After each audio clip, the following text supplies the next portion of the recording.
오늘 소리문답 26분 왕의 직분에 대해서 잠시 한번 살펴보도록 하겠습니다. 소리문답 6번이 이렇게 질문합니다. 그리스도께서 어떻게 왕의 직분을 행하시나요? 제가 지난주에 그리스도의 선지자직, 그리스도의 제사장, 특별히 대제사장직에 대해서 살펴보았고, 이제 마지막으로 그리스도의 왕의 직분, 왕직에 대해서 한번 살펴보도록 하겠습니다. 그리스도께서 어떻게 왕의 직분을 행하시는가? 그에 대한 답변입니다. 함께 읽어보겠습니다. 시작. 그리스도께서 제사장의 직분을 행하시는 것은 우리를 그분께 복종케 하시고 우리를 다스리고 보호하시고 그와 우리의 모든 원수를 막고 이기시는 것입니다. 왕의 직분입니다. 제사장이 아니고 못하네요. 우리를 복종케 첫 번째 왕 대신 예수 그리스도께 복종케 하시고 왕 그리고 뭐니까 왕은 우리를 다스리시고 왕은 우리를 보호하시고 왕은 우리의 모든 적과 원수를 막아주시고 이기시는 분이시다. 그러니까 우리가 예수님께 왕 대신 예수님께 복종을 하면은 예수님께서 우리에게 행하시는 이 왕의 직분, 우리를 다스리시고 우리를 보호해 주시고 우리를 모든 원수에게서 막아주시고 이기시는 이 세 가지의 일을 우리에게 행하신다는 겁니다. 이제 구체적으로 한번 살펴보면요. 구약에는 많은 왕이 나옵니다. 우리가 잘 알고 있는 뭐 다윗, 솔로몬, 그리고 뭐 히스기야, 또 뭐 요시야, 여러 구약의 왕들이 있습니다. 뭐 헤롯도 있겠죠. 자, 그러면 이러한 왕들은 무엇을 하였는가? 자, 하나님은 이스라엘을 열강의 틈바구니에 두셨습니다. 우리가 이스라엘의 위치를 생각할 때에 소위 말하는 비옥한 초생딸이라고 하는 그 지역에 두었는데요. 이스라엘과 우리의 어떻게 보면 지정학적 위치가 참 비슷합니다. 그러니까 이스라엘도 그 주변에 다 강대국밖에 없어요. 주변에 이스라엘을 노리고 있는 메소포타미아 그리고 바벨론 밑쪽으로는 이집트 고대 근동으로부터 이 세 문명이 전부 다 강대국이었거든요. 그러니까 이스라엘이 딱 그 틈바구니에 있는 겁니다. 우리나라도 마찬가지죠. 우리나라도 그 일본과 중국과 현대에 들어와서는 이제 미국과 소련 이 열강의 틈바구니에 우리나라도 그대로 놓여 있다는 거예요. 학자는 이스라엘과 우리가 너무나 유사하기 때문에 말도 안 되는 이론이긴 하지만 단지파가 이제 구약 성경은 없어집니다. 이스라엘 12지파 가운데 소멸된 지파들이 나오는데 그 중에 하나가 이제 단지파예요. 단지파가 소멸됩니다. 그냥 흡수되는 거예요. 시몬이나 이런 다른 지파에 흡수되는데 그래서 단지파의 일부가 살 길을 찾아서 쭉 온 곳이 어디냐? 바로 조선 한반도다. 그래서 당군이 단지파다라고 하는 말도 안 되는 그런 이야기를 성경 세미나라고 해서 이렇게 돌아다니면서 하는 목사님들을 제가 본 적이 있는데요. 말도 되지 않는 거고. 아무튼 이스라엘과 우리가 굉장히 지정학적으로 유사합니다. 그래서 이 열강의 틈바구니에 있다고 하는 것은 전쟁의 위험이 항상 있다는 거예요. 그래서 이스라엘이 하나님께 왕을 구한 목적이 무엇이냐면 사무엘상 1장, 2장, 3장을 쭉 보게 되면 이스라엘이 하나님께 사무엘께 나와서 우리에게 왕을 달라, 우리에게 왕을 세워 달라라고 했을 때 그들이 뭐라고 말하냐면 열방처럼 우리 주변에 있는 블레셋이나 또는 메소포타미아나 이집트나 우리 주변에 있는 나라들처럼 왕을 세워달라. 그 왕의 역할이 무엇이냐? 왕의 가장 중요한 역할은 전쟁에 나가는 겁니다. 전쟁에 나가서 군대를 이끌고 멋지게 차려입고 나가서 군대를 지휘해서 적들을 이기는 게 왕의 가장 중요한 역할이거든요. 그러니까 이스라엘이 보니까 이스라엘은 왕이 없었잖아요. 12지파만 있는 거예요. 12지파만 있고 지파의 수령들 그러니까 뭐 12지파의 우두머리들만 있고 왕은 없으니까 전쟁에 나가면 이스라엘을 전체적으로 통솔할 사람이 없어요. 뭐 사사가 잠시 있다 나왔지만 사사는 왕이 아니니까. 그래서 이스라엘 항상 전쟁, 블레셋이나 또는 모압이나 암몬이나 전쟁하다 보니까 그들은 왕이 나와서 멋지게 통솔하는데 우리는 왕도 없고 그래서 이스라엘 백성들이 사무엘에게 나와서 우리에게 왕을 달라. 열방처럼 우리를 통치하고 우리를 전쟁에서 구해줄 왕을 달라라고 이야기했던 거예요. 왕의 가장 중요한 역할은 무엇이냐? 바로 전쟁 가운데 백성들을 지키고 보호하는 게 왕의 역할인 것이에요. 그래서 이스라엘의 왕들은 하나님의 말씀대로 이스라엘 백성들을 다스리고 통치하고 지켜야 되는 역할이 있었지만 아까 말씀드린 대로 왕의 제가 있었지만 그대로 하지 않았죠. 이스라엘 백성들을 보호하고 지키고 적으로부터 보호해주는 그러한 역할을 못했기 때문에 결국 왕의 잘못으로 인해서 이스라엘 백성들이 멸망하게 되고 포로로 끌려가게 되는 겁니다. 우리가 한 통치자, 한 지도자의 중요성을 너무나 잘 실감하고 있잖아요. 근현대에 들어와서 우리나라뿐만 아니라 온 열방을 바라볼 때에 한 명의 통치자가 어떻게 어떤 가치관과 통치 철학으로 이끄냐에 따라서 한 나라가 부강해질 수도 있고 그냥 나락으로 갈 수가 있는 거예요. 이제 미국에 지금 해리스와 트럼프가 이제 붙었는데 어떻게 될지 모르겠지만 누가 되냐에 따라서 미국이 또 영향이 아주 크겠죠. 우리나라도 마찬가지고. 왕 한 사람으로 인해서 왕 한 사람이 하나님의 말씀대로 이스라엘 백성들을 잘 지키면 백성이 평온하게 되는 거고 왕 한 사람이 하나님의 말씀대로 이스라엘 백성들을 지키지 못하고 말씀대로 통치하지 못하면 나라가 멸망하는 겁니다. 왕이 중요한 거예요. 지금도 마찬가지입니다. 지금도 왕이 중요합니다. 뭐 왕자 쓴다고 해서 왕이 아니죠. 우리에게 세우신 그 지도자를 우리가 잘 기억하고 지도자가 바른 하나님 말씀 가운데 세워질 수 있도록 우리가 기도해야 됩니다. 여러분, 지도자가 하나님을 믿냐 믿지 않냐 그건 중요한 게 아닙니다. 우리가 장로 대통령도 있었잖아요. 김영삼 대통령도 있었잖아요.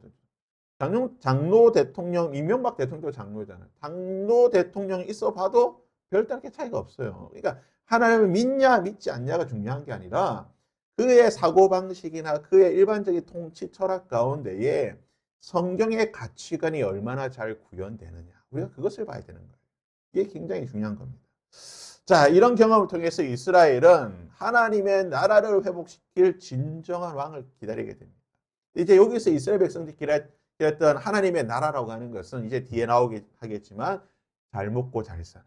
김일성이 북한 백성들에게 했던 약속이 뭡니까? 1950년 6.25 전쟁을 일으키고 1945년에 북한을 들어가서 50년의 전쟁을 일으키고 이후에 김일성이 북한 인민들, 북한 백성들에게 했던 한 가지 약속이 있습니다.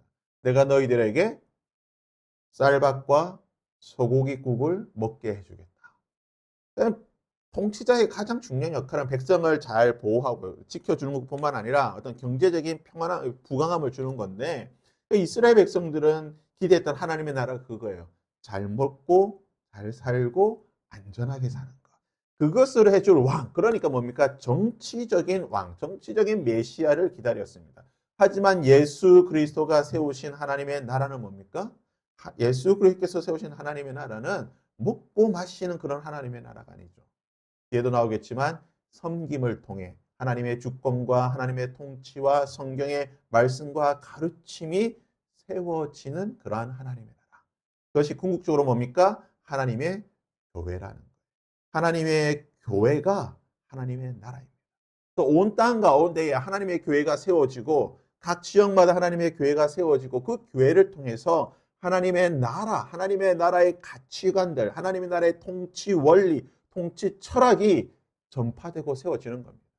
그래서 교회가 굉장히 중요한 거예요. 왜 하나님께서 이 땅 가운데에 하나님의 나라라고 말씀하셨을 때에 하나님의 교회를 세우시겠다. 내가 내 교회를 세우겠다. 예수님께서 내가 내 교회를 세우겠다고 말씀하셨거든요. 예수님이 내가 어떤 나라를 세우겠다 말씀하신 게 아니에요. 내가 내 교회를 세우겠다. 왜 그렇습니까? 곧 교회가 하나님의 나라인 거예요.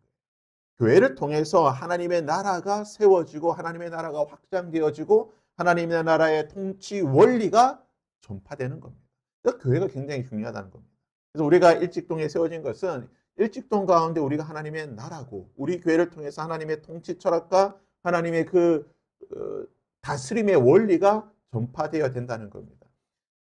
그래서 하나님의 교회가 하나님의 나라인데 그래서 헬라어로 교회라고 하는 것은 에클레시아입니다. 에클레시아. 근데 이 에클레시아라는 게 원래부터 교회라는 뜻이 있었던 게 아니고 이 에클레시아라고 하는 상당히 정치적인 용어예요. 그래서 보통 이제 헬라 철학과 그러니까 성경에서 이 에클레시아라고 하는 단어를 적용한 사람은 사도 바울인데 사도 바울 이전에 헬라 철학자들은 이 에클레시아라고 하는 단어를 어떤 의미로 썼냐면 오늘날 치면 이제 국회입니다. 아테네의 아고라처럼 광장에 모여서 회의하는 공동체를 이 에클레시아라고 불렀어요. 근데 이 에클레시아의 가장 중요한 개념이 뭐냐면 부름받은 자들이에요. 각 가정에서 성인 남성들을 불러냅니다. 투표권을 가진. 그 당시에는 여자들이 투표권이 없으니까 투표권을 가진 각 가정에서 투표권을 가진 성인 남성을 불러내는 것. 성이 불러내어서 모여진 그룹, 이 모임을 뭐라고 불렸냐면 에클레시아. 국회예요, 국회. 국회의원이 마찬가지. 국회가 우리 이 광명 지역구, 이 광명에서 대표자를 한 명 불러서 국회의사당으로 보내잖아요. 그게 국회잖아요. 똑같은 거예요. 그래서 에클레시아라는 뜻이 원래 그런 뜻이었는데 그것을 이 단어를 성경에서 처음 적용하고 교회라고 하는 개념으로 확장하고 발전시킨 사람이 사도 바울이에요. 그래서 사도 바울이 에클레시아라고 했을 때는 그것은 바로 부름받은 자들이에요. 세상 가운데 부름받은 자들의 모임. 각 가정에서 부름받아서 국회를 정치적 의결 기구를 만들었던 것처럼 세상 가운데에 부름받아서 하나님의 나라로 세우신 하나님의 공동체, 이것이 바로 교회라는 겁니다. 그래서 중세, 지금도 마찬가지입니다. 지금 또 카톨릭은 모든 학문 위에 뭐가 있냐면 모든 학문 위에 신학이 있어요. 정치, 뭐 수학, 예술, 경제, 모든 학문 위에 신학이 있습니다. 왜 그러냐? 교회가 이 세상에 하나님의 나라고 하나님의 나라를 다스리는 왕의 직분을 행하기 때문에 교회의 어떤 학문이라고 할 수 있는 신학이 세상의 모든 학문을 다스려야 된다. 그래서 신학은 모든 학문 위에 있다고 생각해요. 지금 또 중세 천주교는 이런 생각들을 가지고 있습니다. 또 오늘날 교회가 교회다워야 되는 이유가 무엇이냐? 바로 이것 때문에 그런 거예요. 왜냐? 우리는 세상 가운데 부름을 받은 하나님의 나라, 하나님의 기관, 하나님의 통치기관이에요. 그래서 우리가 하나님의 말씀대로 교회가 교회답지 못한다고 한다면 세상은 하나님의 나라를 볼 수가 없다는 거예요. 왜냐? 우리가 하나님의 나라니까. 우리가 하나님의 통치 철학, 하나님의 주권, 하나님의 영광, 하나님의 계시를 보여주는 통치기관인데 우리가 만약 교회가 교회답지 못한다고 한다면 세상은 우리를 통해서 하나님의 나라를 볼 수가 없습니다. 그래서 교회가 교회다워야 된다. 또 교회가 욕먹으면 사람들이 뭐라고 말합니까? 교회를 욕할 때 사람들이 뭐라고 말해요? 교회를 욕하면서 꼭 하나님 욕을 하는 거예요. 야, 너 교회 보니까 하나님 믿을 이유가 없다. 야, 너 교회도 그렇게 하는데 내가 왜 하나님 믿어야 되냐? 교회를 욕하지만 결국 그들이 하나님을 보지 못한다는 거예요. 교회의 잘못으로 말미암아 하나님을 보지 못하는 그러한 과오를 저지르기 때문에 오늘날 교회가 교회다워야 하는 이유입니다. 그리스도의 통치는 교회를 보이는 형태로 드러나게 되죠. 교회의 질서와 권위를 위해 교회를 다스리는 자를 하나님께서 세우셨습니다. 그러기 우리는 그리스도의 왕되심을 믿고 순종하듯이 세우신 권위에 순종해야 됩니다. 교회의 머리 대신 예수 그리스도께서 그 머리 대신 예수님께서 교회를 통치하고 다스릴 수 있는 그러한 자들을 세우셨다는 거예요. 오늘날로 치면 뭡니까? 쉽게 생각해서 보통 이제 목사라고 하는데 목사가 아닙니다. 장로교 정치 철학에서는 목사가 치리회가 아니에요. 이게 치리회라고 하는 것은 다스릴 치잖아요. 다스리는 모임이라는 뜻이에요. 그러니까 목사는 치리회의 한 구성 일부일 뿐입니다. 장로교의 치리회는 당회와 노회와 총회라고 하는 세 개의 이런 수직적이라고 해야 되나? 당회와 총회, 노회와 총회라고 하는 이 치리회 기관이 있어요. 목사는 이 치리회에 소속되어 있는 사람이에요. 그래서 목사가 무소불위의 어떤 직분을 가져야 되는가? 아니라는 거예요. 여러분, 당회가 하나님께서 우리에게 세워주신 권위 있는 치리기관입니다. 목사는 거기에 소속되어 있을 뿐이에요. 그래서 뭐냐? 잘못된 목사의 말에 순종해야 되는가? 여러분 어떻습니까? 잘못된 목사. 예를 들어서 오늘날 이제 한국에서는 목사가 되기 위해서 원래 정식의 과정은 신학교 4년을 안 하더라도 신대원, 정부에서 공인된, 이게 중요한 거예요. 정부에서 공인된 신학교. 보통 이제 이런 신학교는 학위가 있습니다. MDB라든가 또 그런 학위가 있는데 그런 정부에서 공인된 학교를 나오지 않은 소위 말하는 이제 비인가 신학교. 뭐 6개월 등록금 500만 원 내고 뭐 배우는 이런 비인가 신학교를 나온 목사 또는 이제 범죄한 여러 가지 무리를 일으키고 범죄한 죄를 저지른 이런 목사의 말에 순종해야 되는가 순종하지 말아야 되는가. 많은 목사들이 지금 뭐 안산에 있는 교회도 마찬가지고 안산에 이제 설교 표절했던 목사 뭐 성추행 때문에 나온 목사도 있는데 목사 하는 말이 그거예요. 목사 말에 순종해라. 목사 말에 순종해야지 왜 순종하지 않느냐. 그런 목사의 말에 순종할 수 있겠습니까? 그런 잘못된 목사, 어떤 권위에 대해서 우리가 그런 목사에 대해서 순종할 수 있는가? 어떻습니까, 여러분? 항상 목사들의 그 논리가 그거예요. 하나님께 다윗이 사울의 옷자락을 안 베지 옷자락을 베고 마음에 끌림 받지 않았느냐. 세우신 권위에 불순종하면 안 된다. 순종해야 된다. 이게 항상 그 논리거든요. 이런 잘못된 목사에 우리가 순종해야 되는 거예요. 제가 말씀드렸죠? 하나님께서 우리에게 세우신 7위회는 목사가 아닙니다. 당회와 노회와 총회입니다. 목사는 그의 일부예요. 저는 개인적으로 생각하기에 그러기에 잘못된 목사의 말에 순종해야 되는가? 순종 안 해도 된다고 생각합니다. 왜냐? 당회에 순종해야 되는 거예요. 당회의 결정에 순종. 때로는 당회가 잘못된 결정을 할 수가 있습니다. 왜냐하면 당회도 사람들의 모임이다 보니까. 그러나 당회가 어떠한 결정을 하고 그리고 당회의 결정이 좀 이상해서 우리가 노회에다 항고를 한다든지 또는 총회에다 항고했을 때에 당회나 또는 그 상급이라고 할 수 있는 노회나 더 상급이라고 할 수 있는 총회의 결정에는 우리가 순종해야 돼요. 그 당회나 총회나 또는 노회가 정말 심각한 잘못을 저지르지 않는 이상, 예를 들어서 1938년 조선 장로교 총회가 신사참배를 해가지고 배교했던 그런 심각한 잘못을 저지르지 않는 이상 당회와 노회와 총회의 권위에는 순종해야 됩니다. 그러나 한 개인의 목사의 권위, 소위 말하는 당회장이라고 불리는 그 잘못된 당회장의 권위에는 순종해야 되는가? 저는 모르겠어요. 저는 보네포를 약간 추종하는 사람의 입장에서는 저는 그 부분에 대해서는 나중에 이제 로마서 15장 혹시 따로 주석할 기회가 있으면 주석하겠지만 저는 그 부분에 대해서는 얼마든지 우리 그리스도인이 항거할 수 있다고 생각합니다.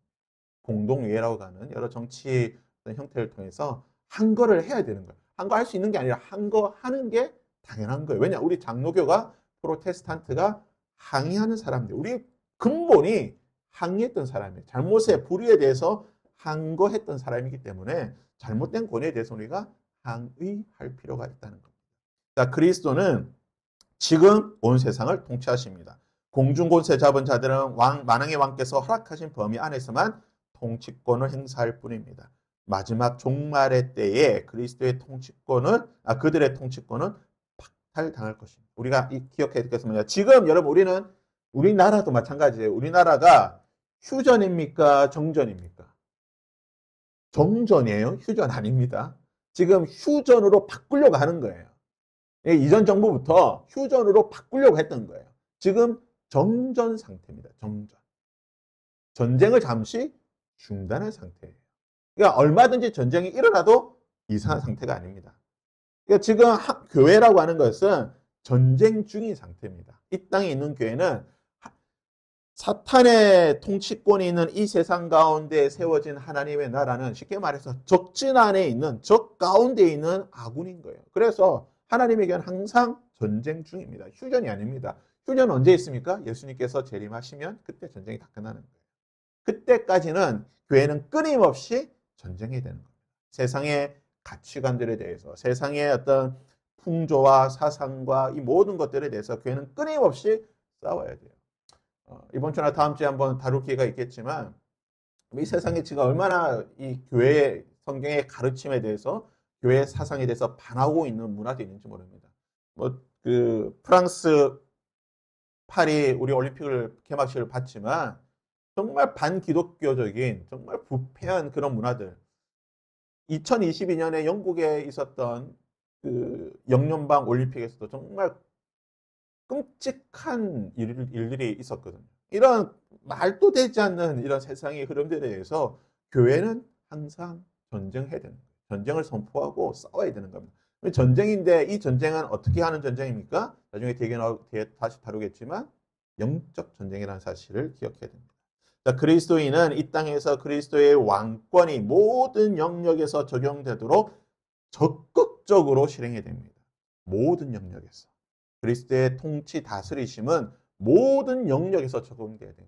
빠져서는 안 됩니다. 정치, 경제, 문화, 사회, 의료, 예술 어느 한 부분 빠짐없이 모든 영역에서 적용되도록 뭡니까? 적극적으로 실행되어야 한다는 거예요. 그래서 제가 항상 말씀드리는 거 뭐냐?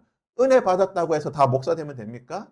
아니라는 거예요. 은혜 받으면 목사 되면 안 됩니다. 은혜 받으면 뭐 돼야 됩니까? 은혜 받고 자기가 가장 잘하는 분야 가서 그곳에서 하나님의 나라를 세워야 돼요. 내가 공부를 잘한다. 공부 잘하는데 목사 된다. 이거는 전 솔직히 말해서 이건 하나님의 뜻이 아니라고 생각해요. 물론 하나님의 부르심이 있을 수도 있겠지만 얼마 전에 보니까 뭐 IQ 우리나라에서 제일 높은 사람 200 넘는 사람이 신학 공부한다고 제가 들었어요. 솔직히 저는 그건 아니라고 생각해요. 하나님이 그에게 IQ 200을 주셨는데 그거 갖고 신학한다? 왜 그럴까? 저는 약간 의문이에요. 오히려 그 IQ 200 넘는 200이 넘는 그 지혜 능력으로 다른 분야 가서 더 큰 하나님의 일을 할 수가 있는데 왜 굳이 신학을 해서 목사가 될까? 저는 그런 생각이 있어요. 우리는 그리스도의 왕권을 교회에서 실현하는 게 아니라 우리 모든 영역에서 확인을 해야 되는 거예요. 그래서 내가 은혜 받고 내가 뭐 하나님의 능력 받았으면은 교회가 아니라 세상 가운데에 내가 잘하는 분야 가서 하나님의 나라를 적극적으로 세워야 됩니다. 이것이 아브라함 카이프가 말했던 하나님의 주권이에요. 하나님의 주권 사상이 바로 이거예요. 자기 모든 영역에서. 교회가 아닙니다. 하나님의 나라를 교회에서 세우려고 하면 안 돼요. 교회가 하나님 나라고 확장되어야 되는 거예요. 모든 영역 가운데. 부당한 권력, 악한 권력에 대해서, 부정한 권력에 대해서 우리는 어떤 태도를 가져야 되는가? 제가 예를 들었지만 나치 시대에 나치라고 하는 히틀러라고 하는 정말 악의 세력, 악의 축이라고 할 수 있는 이 부당한 권력에 대해서 우리는 어떤 태도를 가져야 됩니까? 보네포는 히틀러를 죽이려고 했잖아요. 암살하려고 했습니다. 보네포가 신학자입니다. 탁월한 신학자, 목회자였습니다. 그런데 히틀러를 암살하려고 하는 영화도 있습니다. 발키리라고 하는 영화도 나올 만큼 히틀러를 암살하려고 하는 일에 적극 가담했다가 발각이 되어서 그 독일이 패망하기 직전에 불과 얼마 남겨두지 않고 사형당했어요. 부당한 권력에 대해서, 부정한 권력에 대해서, 악한 권력에 대해서 어떻게 됩니까? 북한 김정은 권력에 대해서 우리가 어떤 태도를 가져야 되는가? 우리가 잘 생각해 봐야 되는 거예요. 부당한 권력에 대해서 우리가 순응해야 되는가? 로마서 15장에는 모든 위에 있는 모든 권세에 순종하라고 했으니까 모든 권세니까 여러분 그걸 우리가 잘 해석해야 되는 거예요. 모든 권세라고 해가지고 부당하고 악하고 부정한 권력까지 우리가 순종해야 되는가? 우리가 한번 깊이 있게 좀 생각하고 고민할 문제라고 봅니다. 자, 그래서 정리를 하면요. 그리스도께서 세우신 하나님의 나라의 본질은 로마서 14장 17절에서 19절 보면 하나님의 나라는 먹는 것과 마시는 것이 아니요. 먹고 마시는, 그러니까 세상의 나라는 먹고 마시는 것이 가장 중요하지만 하나님의 나라는 뭐라고요? 오직 성령 안에 있는 의와 평강과 희락이라. 이로써 그리스도를 섬기는 자는 하나님을 기쁘시게 하며 사랑의 도 칭찬받느니라. 그러므로 우리가 화평의 일과 서로 덕을 세우는 일에 힘쓰나니 하나님의 나라의 본질은 뭡니까? 섬김입니다. 먹고 마시는 것이 아니라 하나님의 말씀으로 섬김으로 하나님의 나라를 세워나가는 거예요. 하나님을 기쁘시게 하고 사람에게도 칭찬받는 섬김으로 하나님의 나라를 세워나가는 거예요. 그래서 가장 잘 보여줬던 게 뭡니까? 사도행전에 나오는 초대교회죠. 초대교회가 뭘 했습니까? 초대교회도 먹고 마셨어요. 먹고 마셨지만 그들이 했던 가장 중요한 일이 뭐예요? 그들의 재산을 팔아서 가난한 자들을 섬기고 공개하고 과부를 섬기고 약한 자들을 섬겼다. 그 일로 인해서 사람들에게 칭찬받고 하나님이 그들을 부흥시켜 주셨던 거예요. 하나님의 나라를 먹고 마시는 것이 아니라 섬기는 겁니다. 성령 안에 있는 의와 희락과 평강과 섬김을 통해서 하나님의 나라가 세워진다는 겁니다. 하나님의 나라는 어떻게 다스리시는가? 하나님께서 하나님의 나라를 어떻게 다스리시는가? 로마서 8장 1절과 2절에 보면 그러므로 이제 그리스도 예수 안에 있는 자에게는 결코 정죄함이 없나니 뭐라고요? 이는 그리스도 예수 안에 있는 생명의 성령의 법. 하나님의 나라의 법전 뭡니까? 생명의 성령의 법. 곧 하나님의 말씀입니다. 우리 하나님의 나라는 하나님의 말씀으로 다스리는 나라. 하나님의 말씀이 실현되는 나라예요. 하나님의 말씀의 핵심이 뭡니까? 하나님을 사랑하고 이웃을 사랑하는 거예요. 이게 하나님의 나라의 율법입니다. 예수님께서 말씀하신 황금률이라고 불리는 우리가 이 땅에서 살아갈 수 있는 가장 좋은 삶의 원리가 뭡니까? 내가 섬김을 받고자 하느냐? 섬기라. 내가 높아지고자 하느냐? 낮아져서 섬기라. 이게 예수님의 가르침이죠. 하나님을 사랑하고 이웃을 사랑하는 것. 이게 생명의 성령의 법입니다.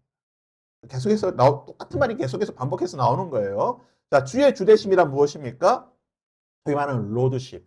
예수님의 예수님다움, 예수님의 예수님 되심이 마태복음 20장 25절에서 28절까지 보면 예수께서 제자를 불러다가 이르시되 이방인의 식권자들이 그들을 임의로 주관하고 그 고관들이 그들에게 권세를 부리는 줄을 너희가 알거니와 너희 중에는 그렇지 않아야 하느니 너희 중에 누구든지 크고자 하는 자는 너희를 섬기는 자야 되어야 된다. 누구든지 으뜸이 되고 나는 자는 종이 되어야 한다. 인자가 온 것은 섬김을 받으려 함이 아니라 도리어 섬기려 하고 자기 목숨을 많은 사람의 선물로 주려고 한다. 주의 주되심. 예수님이 왜 예수님이 되셨습니까? 섬기셨기 때문에. 우리가 예수님, 작은 예수라고 하잖아요. 작은 예수, 예수쟁이. 여러분, 예수쟁이는 어떻게 예수쟁이입니까? 예수쟁이가 뭐 기도 열심히 하고, 뭐 전도하고, 찬양하고, 막 이게 예수쟁이가 아니라는 거예요. 똑바로 알아야 됩니다. 정확하게 알아야 돼요. 여러분, 예수쟁이는요, 지하철에서 전도하는 게 예수쟁이가 아니에요. 예수쟁이는 뭡니까? 예수님처럼 섬기는 사람이 예수쟁이. 예수님 지금 말씀하셨잖아요. 인자가 온 곳은 섬기려 하는 겁니다. 크고자 하느냐? 섬겨라. 이게 예수쟁인 겁니다. 물론 우리가 전도해야죠. 우리가 물론 기도하고 뭐 열심히 우리 믿는 표를 내야죠. 근데 그게 예수쟁이, 참된 예수쟁이가 아니라는 겁니다. 이 땅에 푸르고 푸른 그리스도의 계절이 오게 하는 것 뭡니까? 모든 사람이 예수 그리스도 복음 안에서 섬김을 받는 거예요. 가난한 자, 고아와 과부와 객과 말씀대로 우리가 그들을 섬길 때에 푸르고 푸른 그리스도의 계절이 되는 겁니다. 자, 하나님의 나라와 사탄의 나라를 어떻게 싸우는가? 에베소서 6장 10절에서 13절이죠. 뭡니까? 영적 전쟁입니다. 우리의 싸움은 혈과 육을 상대하는 게 아니에요. 혈과 육을 상대하는 것이 아니기 때문에, 그러기 때문에 뭡니까? 중요한 거예요. 그러기 때문에 다시 말씀드리지만 내가 은혜 받으면, 하나님의 능력 받으면 교회 안에 있는 게 아니라 어디 가야 된다고요? 세상 속으로 가야 되는 거예요. 은혜 받고 성령의 능력 받았으면은 교회 안에 머물러 있는 게 아니라 세상으로, 내가 잘하는 분야에서, 교육이면 교육, 공부면 또 뭐 연애면 연애, 뭐 내가 잘하는 스포츠면 스포츠, 그 영역에 가서 하나님의 나라를 세워나가는 거예요. 하나님의 영광을 드러내고 그곳에서 하나님의 나라를 세워나가는 거예요. 자, 마지막으로 하나님의 나라는 언제 완성되는가? 여러분, 하나님의 나라는 언제 이루어집니까? 두 가지를 생각해야 됩니다. 첫 번째는 누가복음 20장 20절에 21절, 하나님의 나라는 볼 수 있게 임하는 것이 아니에요. 그렇다고 해서 하나님의 나라가 나중에, 이거는 예수님께서 하나님 나라의 현재성을 말씀하시기 위해서 이렇게 말씀하신 거예요. 하나님의 나라는 볼 수 있게 임하는 것이 아니요 또 여기 있다 저기 있다고도 못하리니 어디에요? 하나님의 나라는 너희 안에 있는, 너희 공동체 속, 뭡니까? 하나님의 말씀, 섬김, 하나님을 사랑하고 이웃을 사랑하는 그 섬김이 있는 곳에 하나님의 나라가 너희 가운데 있다는 거예요. 하나님의 나라를 이 땅 가운데 세우신 거예요. 이 땅에 있는 하나님의 나라와 저 천국, 저 하늘 어디엔가, 저 우주 어디엔가에 있을 새 예루살렘이 마지막 때에 예수님께서 오실 때 하나가 합체될 때에 진정한 하나님의 나라가 완성이 되는 거예요. 아직까지는 하나님의 나라가 현재 진행형이에요. 완성되어 가는 중입니다. 이 땅의 하나님의 나라는 저 새 예루살렘과 하나가 될 때에 완전한 하나님의 나라가 되는 것이고, 우리가 이 땅 가운데 하나님의 나라를 세워가는 것입니다. 자, 그래서 그리스도의 왕권, 핵심입니다. 오늘 말씀의 핵심입니다. 그리스도의 왕권, 하나님의 나라의 가장 중요한 것은 섬김. 우리가 하나님의 말씀대로 하나님을 잘 섬기고, 하나님을 사랑하고 섬기듯 이웃을 사랑하고 잘 섬길 때에 하나님의 나라가 우리 가운데 세워집니다. 그래서 우리가 이 땅의 통치자들 위해서 기도할 때 또 무엇을 기도해야 되느냐? 하나님, 이 땅의 우리나라 대통령, 정치 지도자들이, 제가 기도 때 항상 말하잖아요. 법률과 제도를 통해서 이 땅의 가난한 자들, 사회적 약자들을 섬길 수 있는 방안들을 만들어야 돼요. 이게 너무나 중요한 겁니다. 그래서 은혜 받고 능력 받으면 또 국회도 가고, 예수 믿는 사람들, 정말 잘 믿는 사람이, 정말 예수쟁이가 국회 가야 돼요. 그냥 교회만 다니는 그런 사람이 아니라 정말 예수쟁이가 국회도 가야 되고, 정말 예수쟁이가 사회 곳곳에 들어가서 하나님의 나라를 세워나가야 되는 것입니다. 우리 함께 이 찬양 함께 부르시고 잠시 기도하도록 하겠습니다.